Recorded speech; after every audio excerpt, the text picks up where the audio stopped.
So I've got a bunch of seed trays that are nearing emptiness. Because I got some stuff in. This was a decent idea. This is quilt batting that I put down at the bottom of these trays, because otherwise they've got these giant big cuts slashed in them. They're pretty shallow though, so a lot of things ended up growing their roots into these this quilt batting a little bit, and some of it was not that easy to get out, so I think I waited a little too long on some of it. Say hello to the carrots waiting to go in, and we have used up all of that picket fencing that we got between propping up the chicken coop, and I just took the rest and baling wired it up. Even pounded it down a little bit and secured it a little bit over here so that we've got more of a picket fence instead of just this wire fence around the garden. It does a really great job of hiding our compost bin over there, which is getting to be of considerable height and odorific potency. So that's been going on. This bed has been planted now. So 2 of the 3 beds are finished. That one has not been planted yet. This one, I don't know what I'm going to do with that, because we don't have enough blocks for it. And this one has got, from the back up, I've got peas, arugula, onions, cabbage, Muir lettuce, and some chard, and some bells of Ireland flowers up in the front. So we'll see how that goes.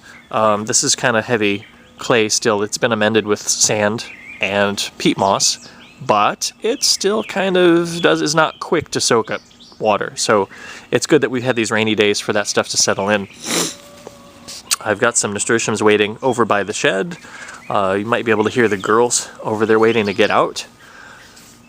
I pinched some leaves off of somebody's tree lawn on the way back from a band rehearsal. So somebody had them sitting out, and I asked the person I was driving with if they wouldn't mind, and so we grabbed them. So that's what I'm using here for our compost, which is also lots of coffee grounds. So that's my nitrogen, and there's a bunch of carbon there. So things are picking up. It's getting to be pretty decent. It's steaming pretty well, which is good.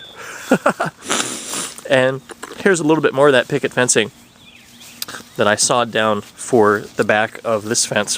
What I'm going to do is over here is we're going to put some corn, but I did not want the hill for the corn going all the way back to their fence and pressing against it and rotting it out. So I'm going to put just this little brace here, and I will put down some cardboard or whatever so that the pressure goes against that, and we'll leave that little space there, which I'm told is space at the back of the property they use for drainage. So I've got my work cut out for me here.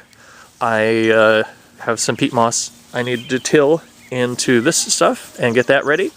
I need to put that plastic or cardboard or both down back there and get that filled in.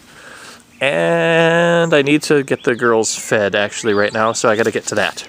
Oh, it's been nice actually. Sprouting the barley has been going well. It's been going a lot better. I am starting to produce actual sprouted barley and not just really dark vinegar foot smelling sewage. So that's good.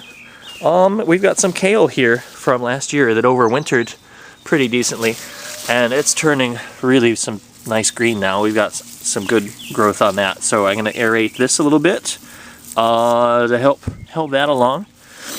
And I think the chickens have been working on this one a little bit. And I've got my little portable chicken hut over here.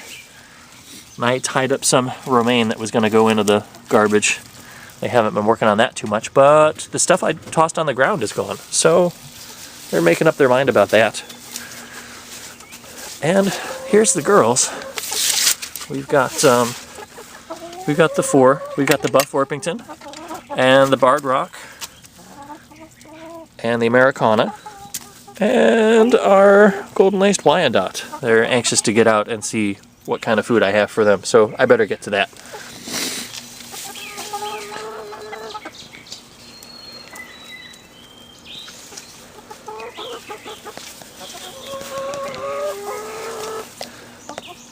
They follow me now.